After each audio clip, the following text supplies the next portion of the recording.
Einwanderung ist eine weitere Folge. Im Laufe der Jahre verlangsamte sich wohl das Tempo der chinesischen Einwanderung, aber stetig verrast sich nun doch das chinesische Volkselement nach Norden und Westen zu in den mongolischen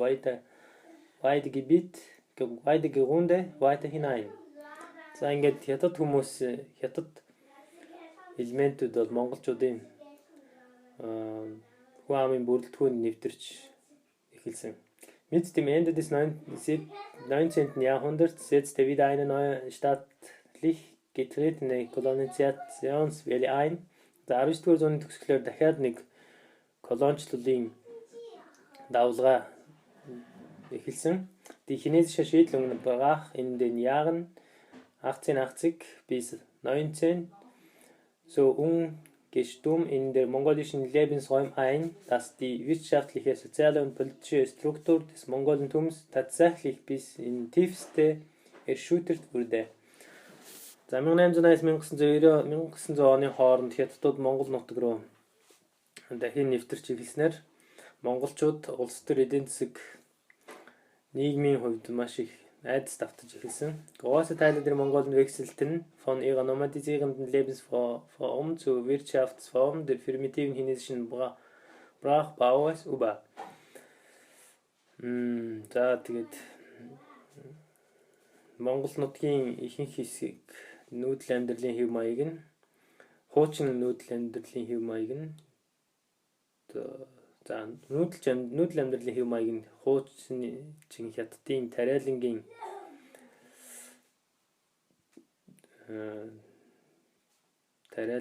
газар болж эхэлсэн. Neben den chinesischen Siedlungen, die auf der 4000-jährigen Tradition des chinesischen Ackerbaus basierten, gerieten die mongolischen Ackerbauer als Anfänger sozial ins Hintertreffen. За 4000 жилийн газар тариалан эрхэлсэн уламжлалтай хятадуудын дэргэд монголчуудын газар хагалах тариа тарих бол дөнгөж анхдагчийн шинжтэй болж анхдагчийн мэт үзэгдэж эхэлсэн. Völkisch Aufgehen in Chinesentum als sozial tiefer gestellte war und in den meisten Fällen die Folge. За тэг хятад хүмүүс дуусч эхлэх бол угсаатныхын хувьд хамгийн тив эцсийн ёроолдоо туйлдаа тулж эхэлсэн. Тэгээд үүнийг дагсан бас дагаврууд бий болсон. 1890 war die chinesische Kolonisation, die wie 1784 auf der Höhe von Tungliao festgestellt hatten, bereits in das Gebiet des Mittelbahnhofs der westlichen Chorchen vorgedrungen. За 1890 онд бол 1784 оноос эхлээд он гэхэд Тунляод хүрсэн байсан хятадын суурьшил дахиад хорчны дундад хошуу руу нэвтэрч эхэлсэн. Баруун хорчны дунд хошуу руу. 19. Jahrhundert war sie noch ein Stück weiter in das Land des Südbahners derselben Schwinge verstoßen. За 1900-аад оноос эхлээд дахиад өмнөд хошууны нутаг дэвсгэрлүү нэвтэрч эхэлсэн. Die Möglichkeit zu diesem raschen Vorgehen der chinesischen Siedlung war zu einem Teil von noch immer stattfindenden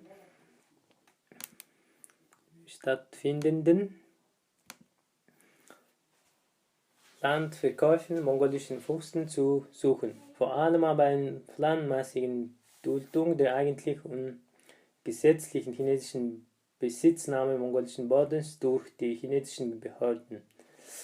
За ингээ Монгол нутагт хятадын эрчимтэйгээр суурьшиж хятадын суурьшил колониуд бий болсон шалтгаан нь нэг талаас ноёд газар нутгаа зарсан, нөгөө талаас төрийн байгуулалт хятад түшмлүүд олноор ажиллаж эхэлсэнтэй холбоотой. Die Verwaltungsstelle der chinesischen Regierung in Peking, das mongolisch-tibetische Amt, war in keiner Weise als Vertreter der mongolischen Angelegenheiten anzusehen, da es diese nur im chinesischen Sinne erledigte.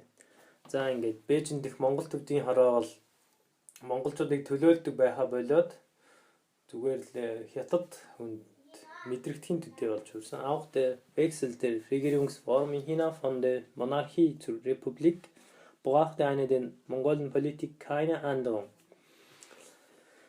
За хаант засгаас бүгд найрамдах засагт төрийн хэлбэр шилжсэн ч гэсэн монголчуудад хандсан бодлого бол ерөөсөө өөрчлөгдөөгүй. Voll erklärte die neue Regierung die Gleichheit aller 5 in China lebenden Hauptvölker: Chinesen, Manchu, Tibetaner, Mohammedaner und Mongolen. Харин хятадын шинэ засаг захиргаа 5 үндэстэн хятад, монгол, төвд, уйгур энэ 5 үндэстэн бол тэгш хэрэгтэй гэж зарлж хэлсэн. Gleichzeitig aber erklärte der Vater der chinesischen Revolution, Sun Yat-sen, den mongolischen Lebensraum zum chinesischen Volksbesitz. Яг тэр үед ч хятадын хувьсгалын эцэг Sun Yat-sen Монголын нутгийг хятадын өмч гэж үзэж эхэлсэн. Die kriegerischen Wirren, die Nordchina in den nächsten 10 Jahren durchwühlten, lenkten mehr denn je den chinesischen Bevölkerungsdruck nach dem dünn bevölkerten Mongolengebiet. Unter Chiang Kai-shek, dem Diktator Nordchinas, nahm die chinesische Einwanderungspolitik die schärfsten Form an. За хойд хятад эхний 10 жилийн туршид ноёрхсон эмх замбраагүй байдал дунд ч хятадын Монгол нутаг руу хятад иргэдийг суурьшуулах бодлого үргэлжилсээр байсан. Жишээлбэл хойд хятадын цэргийн эрхтэн Чан Кай-шек суурьшуулан эзлэх хятад бодлогыг хамгийн дээд эцсийн туйлд нь хүртэл хөгжүүлсэн. Von einer seiner Gefolgsleute, dem General Zhu Zuhua, wurde ein Plan der Rückgewinnung des Xinjiang-Gebiets mit allen Mitteln in der Tat umzusetzen versucht. За тэрний нэг туслах генерал Зу Зухуа Хянганы нутгийг монголчуудаас яаж буцааж авах тухай, өөрөөр хэлбэл энэ хятадын нутгийг болгох тухай нарийн төлөвлөгөө боловсруулсан. Die Gewalt der chinesischen Bevölkerungsdruck zu dieser Zeit geht aus der Zahl von 40.000 chinesischen Siedlern hervor, die in den Jahren 1920 bis 1929 längst Einbahnlinie Taonan-Huiyuanqing allein in das Gebiet der heutigen Südxinjiang-Provinzen kamen. За ингээд 1925-1929 оны хооронд Таонанаас Хуйюанчэний төмөр замын шугамын дагуу 40 мянган хятад иргэнийг суурьшуулсан. Энэ бол одоогийн ярьж байгаа Хянганы өмнөд мужийн нутаг дэвсгэрт байдаг. Eine regelrechte Westwanderung der noch nicht sesshaften und daher noch nicht dem Chinesentum verfallenen Mongolen begann, die ihrer Parallelen in dem Ausweichen der nordamerikanischen Indianer vor dem Weißen hatte. За энэ яг л хойд Америкийн индианчуудыг цагаан арчнууд хэрхэн түрж зайлуулсан төстэй үзэгдэл болж ирсэн.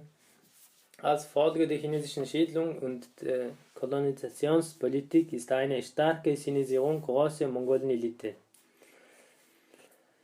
Die Wirtschaftsumbildung und das Erwachen starker völkischer, anti-chinesischer Kräfte zu verzeichnen. За тэгээд хятадын эзлэн суурьших бодлогын үр дүнд Монгол язгууртнуудын ихээхэн хэсэг хятадчлагдаж эхэлсэн. Түүнчлэн эдийн засгийн нөхцөл байдал өөрчлөгдөөд ард түмний дотор хятадыг эсэргүүцсэн хүч хуралдаж эхэлсэн.